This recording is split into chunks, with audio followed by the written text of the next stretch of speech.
by cutting short an event. You should have cancelled that event, seeing how things were playing out.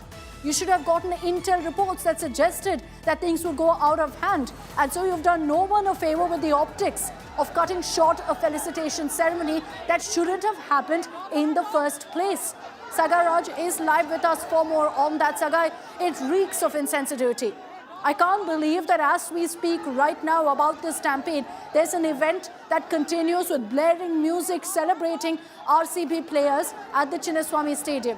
That's not in the government's hands. It's on the RCB, those event organizers. What I do blame the government for is perhaps not seeing this coming, not knowing these kind of crowds would gather. And then DK Shivkumar actually says that, look, we cut short the felicitation ceremony. It shouldn't have happened, Sagai. Seeing the crowd, seeing that things were going out of control, it shouldn't have happened.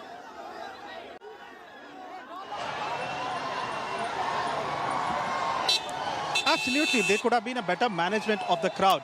They could have put more police officers and more control of the crowd, because there were a huge number of people who were coming in metro train. The entire road towards Chinnaswamy Stadium, MG Road, Kabban Road is completely blocked. There is traffic congestion, and there were not even a single vehicle. So most of the fans who were coming, they were using the metro train and they were trying to reach the spot. And there were instructions given by the police. As we speak now, Akshita, I would like to show it to you again, the kind of a frenzy crowd that is gathered here. See, there is a danger. You can see there. You can see there the kind of danger that you have there, but still people want to stand there and get a glimpse of their favorite player and their favorite team. See there, they are on a compound. It is quite danger. Even if one person loses his balance there, he can fall and one more casualty will be reported. But still, the people are taking chances. There were people on the trees. There were people on the compound. Everywhere people are jumping. Police is trying to give them instruction, saying that don't gate crash, don't jump the barricade, don't climb on the walls, don't jump on the trees and try to get inside the stadium. But still, people are not listening. Police are trying their level best, but still people are crazy here. They are doing every single possible thing to get a glimpse of their favorite player and the favorite team. But unfortunately, not at the cost of the lives. Close to more than 7 people who have died in this particular incident. There might be more people. So far, there are no official numbers on the same. We are waiting from the government what will be the final count of the casualties which has been reported from Chinnaswamy Stadium. At this point, where Sagai is reporting from, the Chinnaswamy Stadium, there are still fans there. There are still fans going crazy, berserk. Maybe they don't know what's happened. The government does, the administration does. How do they choose to respond? They're saying we cut short the felicitation ceremony by 10 to 15 minutes. Thank you very much. But the reality is that the government should be doing a lot more. They should have called off the felicitation ceremony. And I'll bring in Mr. Bhaskar Rao, who served as the former police commissioner in Bengaluru. Mr. Bhaskar Rao.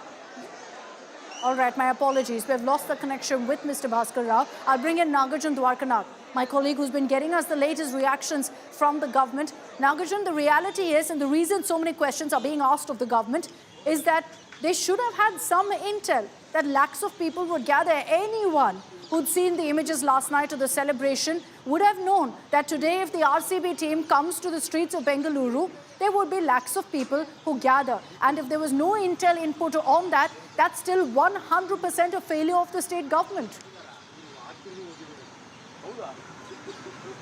That's absolutely true. No words to be minced here. The onus is on the government. There was clear mismanagement of the security today. The Chief Minister, the Home Minister, the Deputy Chief Minister, the Cabinet colleagues should have put their foot down and had better arrangements, including the Vidhan Soudha premises. There was total chaos. The police themselves were wondering how to control this crowd without even having enough number of people inside. Still, there were a lot of employees who were from Vidhan Soudha thronged the stage. The ideal situation would be giving off to employees of Vidhan Soudha so that their safety is taken care firstly. Even including a critical installation Vidhan Soudha, people had thronged in public, had entered Vidhan Soudha, few of them jumping the compound walls, few of them trying to climb trees and enter Vidhan Soudha. That was the situation inside Vidhan Soudha. One can imagine what would happen at the stadium, because the entry to the stadium was free of cost. All you had to do is just register yourself and show a QR code at the entry. There was total craze for the players entering the stadium. And the situation had occurred when the people stood on a drain, is what we are told. There was a slab put on the drain in the premises of this. पहले क्या हो रहा है People stood, over 30 to 50 people stood. The drain collapsed. Akshita, could you hear me? Yeah, go ahead, Nagarjun. You were giving us details of what exactly transpired there. Yes, so the drain broke open and then the people fell into the drain, and that led to the panic-like situation. Few of them tried to pull out people from the drain. Few of them thought they were falling into the drain, and total chaos broke out, and that's when panic struck and the stampede happened. Over 7 is what we are told officially dead. Right now, I am at the Chief Minister's residence, where the Home Minister and Chief Minister were right here few minutes back, and they left to Bowring Hospital from here.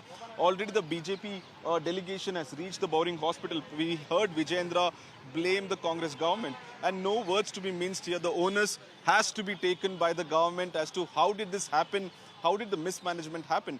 I knew, you knew that lakhs and lakhs of people would gather at the stadium and on the roads of Bangalore city in front of Vidhan Sauda. I think better management should have done by the Chief Minister himself. He should have put his foot down and say, employees of Vidhan Sauda, stay away from work today, and certain roads had to be blocked for traffic. The players themselves could not No, so reach then, Naga, the you stadium. know, I what saw one of the you're DCPs, telling us here, standing on the you'd think our basic steps, especially in a city like Bengaluru, which has hosted massive global events, they're used to crowds. You'd think these are basic steps that are taken as crowd control measures. So why wasn't it done? Was it that, you know, this was extremely last minute, that the government should have maybe held back 24 hours, ensured adequate preparation, and then called for this kind of a ceremony, that you simply didn't give the corps enough time to prepare on ground? Actually, a few things to also ponder over. The match got over around 12 o'clock. The celebrations, the cup lifting, everything went up to 12:30. And all local MLAs had put out screens in their own constituency for the grounds. So all the police were also deployed there. By the time the crowd went back to their house safely, it almost went up to 5 a.m. And the cops on duty on ground went back home at 6:30 and again got back to work around 8:30 or 9 in the morning. So the planning time was also very minimal. Remember, overnight there was no communication because the CM and Home Minister was not available to take decisions. In the morning when they got into a huddle, they said, yes, we are doing a road show, and then no road show. The traffic department said we can't take care of the traffic. So there was a lot of chaos as well, and the police also seemed to be overburdened. Last morning till 5 a.m. they were doing bandobast of people, sending people away from the ground. And again this morning, crowd control. People started coming into Vidhan Sauda from 1 p.m. as well. The event was at 4 o'clock, and the stadium event was at 6 o'clock. People started thronging the Bangalore roads at 1 p.m. I saw a lot of people block the Vidhan Sauda road itself. By 1 p.m. it was completely choco-block. And VK Shivkumar gave us the numbers. 5,000 were deployed in and around Vidhan Sauda. That's a reasonable number, but the management is where it was not managed well. That's where the problem rose, I feel. And this happened inside the premises of Chinnaswamy Stadium. And that also the government is saying we would not know that the drain was there. People in panic got onto the drain. The slab broke. All that is an afterthought. But the crowd management I feel that could have been managed much better. And the Chief Minister and the government should have taken onus on this situation and got into a huddle and done more for protocol and also the traffic. 100%. 100% criminal negligence, 100% mismanagement. It's almost as if the government was swept away by the fan frenzy, starstruck by RCB's win, which you simply cannot have. The administration must kick in to ensure that the number one priority, come what may, is safety of the public. That clearly wasn't done. It wasn't priority number one. You realized at one point, at least in the afternoon, that this is not going to pan out well, that there are crowds that we are not able to handle. So at that point, at least, ideally, you should have called off the event, not cutting it short by a few minutes, as DK Shivkumar says, as if he's done everyone a favor to ensure the optics are taken care of, that we ensured a short felicitation ceremony. Instead, anyone to the naked eye, and even as we were covering it here on India Today, we were talking about the celebrations, but at the same time taking note of how unprecedented the crowds were. So even sitting in Delhi, looking at those images, we knew that what's playing out is lakhs of fans coming together. How did the administration not see it? How did the administration not crack down, immediately call off the felicitation ceremony when they realized that, look, this is going to go out of control? And because of that, because of the government's late awakening to what's happened and the fact they didn't have the resources to control it, over 7 people have died.